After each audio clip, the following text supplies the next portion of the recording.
কামবালি সেই কামবালি পরিবার ପାଇଁ କେତେ ତ୍ୟାଗ କରିଛି ତାର କେ ହିସାବ ରଖିଛ ଆରେ ଈଶ୍ୱରଙ୍କୁ ଡାକ ସାତ ଜନ୍ମ ପାଇଁ ଏ ପରିବାରକୁ ଏମିତି ଗୋଟେ କାମବାଲି ମିଳୁଥାଉ ଯେ କି ଏ ପରିବାରର ସ୍ୱାର୍ଥ ପାଇଁ ନିଜ ବେକକୁ ସବୁବେଳେ କଳି ଦେଖି ବେଦିରେ ଦେଖେଇ ଦବ ତମର ମନେ ଅଛି ମହେନ୍ଦ୍ର ମାନସିଂ ତମ ସାର୍ଟ ପ୍ୟାଣ୍ଟରୁ ଆଇରନ୍ର ଦାଗ ଛାଡୁ ନଥିଲା ନିଜେ ଚିରା ଫଟା ପିନ୍ଧି ତମକୁ ଯେ ଆଇରନ୍ କରିବା ଡ୍ରେସ୍ ପିନ୍ଧଉଥିଲା ସିଏ ହଉଛି ଏଇ କାମବାଲି ତମେ ଯେ କୌଣସି କେସରେ ଫସିଥିବ ତମକୁ ଯେ ପୋଲିସ ପାଖରୁ ରକ୍ଷା କରିଥିଲା ସିଏ ଏଇ କାମବାଲି ଆଉ କିଛା ତମେ ଯେତେବେଳେ ଲେଟ୍ ନାଇଟ୍ରେ ଘରକୁ ଫେର ତମ ଘର ସମସ୍ତେ ଶୋଇଗଲା ବେଳେ ଯେ ତମ ବାଟକୁ ଅନେଇ ବସିଥାଏ ସିଏ ହଉଛି ଏଇ କାମବାଲି ତମେ ଯାହାକୁ ଗୋଇଠା ମାରିବା ବେଳେ ଯେ ତମକୁ ସାନ ଭଳି ଭୂମି ଆପଣେଇ ନିଏ ସିଏ ହଉଛି ଏଇ କାମବାଲି ଆଉ ଏବେ ତମ ଚାପ୍ଟର ମ୍ୟାଡମ ଅରୁନ୍ଧତୀ ମାନସିଂ ତମ ପୁଅ ଯେତେବେଳେ ମର୍ଡର କେସରେ ଫସିଥିଲା ଟଙ୍କା 20 ଲକ୍ଷ ପାଇଁ ତମେ କାନ୍ଦୁଥିଲ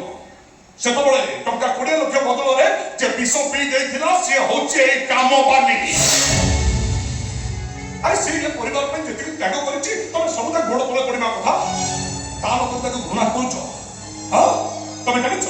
ପ୍ରତି ମାସରେ ମାସିକିଆ ଦରମା ମିଳୁ କି ନ ମିଳୁ ଯାହାକୁ ମାଡ଼ ଗାଳି ମିଳୁଥିଲା ସେ କିଏ ସିଏ ହଉଛି ଏଇ ମହାଦେବ ମାନସିଂଙ୍କ ବଡ଼ ଝିଅ ତମେ ଅରୁନ୍ଧତୀ ମାନସିଂ ଏ ମହାଦେବ ମାନସିଂଙ୍କ ଜୀବନକୁ ଆସିବା ପୂର୍ବରୁ ତାଙ୍କ ଜୀବନକୁ ଆଉ ଜଣେ ଆସିଥିଲା ସିଏ ହଉଛି ସୁଜନପୁର ଗାଁର କୁସୁମ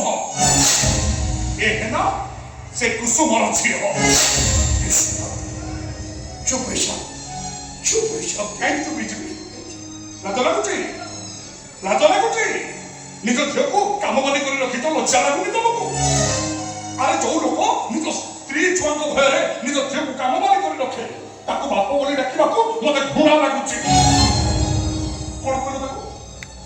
ମୁଁ ମେଡିକାଲରେ ପଢୁଥିଲା ବେଳେ ତୁ ଯଦି ବାହା ହେଇଗଲୁ ତୁ ମୋର କି ଝିଅ ତମେ ଜାଣିଛ ସେ କାହିଁକି ବାହା ହେଇଗଲା ଜାଣିଛ ତମେ କାହିଁକି ବାହା ହେଇକି ସେ ପଳେଇଥିଲ କେବଳ ତମକୁ ବଞ୍ଚେଇବା ପାଇଁ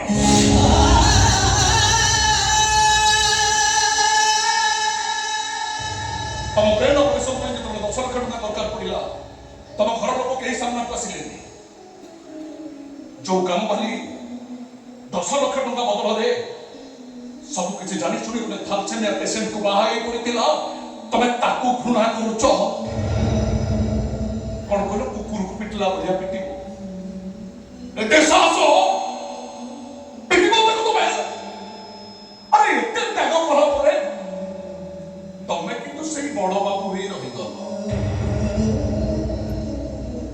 ବାପା ହେଇପାରିଲନି ବଡ ବାବୁ ହେଇ ରହିଗଲ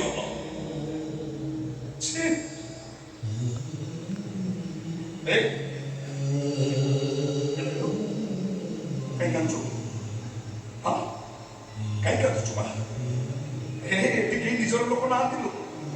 ଏଠି ସବୁ ସାର୍ ମ୍ୟାଡମ ବଡ ବାବୁ ନିଜର ଲୋକ କେବଳ ତୋର ଏଇ ହଣ୍ଡି କେହି ନଥାନ୍ତି ମୁଁ ଅଛି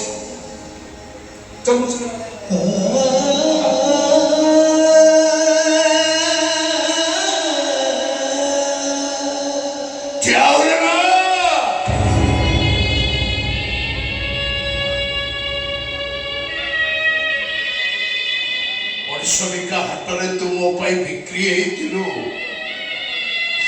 ଏକଥା ମୁଁ ଚାହିଁନଥିଲି ମତେ ବଞ୍ଚେଇବା ପାଇଁ ଗୋଟେ ଥାଲସେମିଆ ପେସେଣ୍ଟକୁ ବାହା ହେଇଥିଲୁ ଏକଥା ମୁଁ ଚାହିଁନଥିଲି ତୁ ତ ରତ୍ନରେ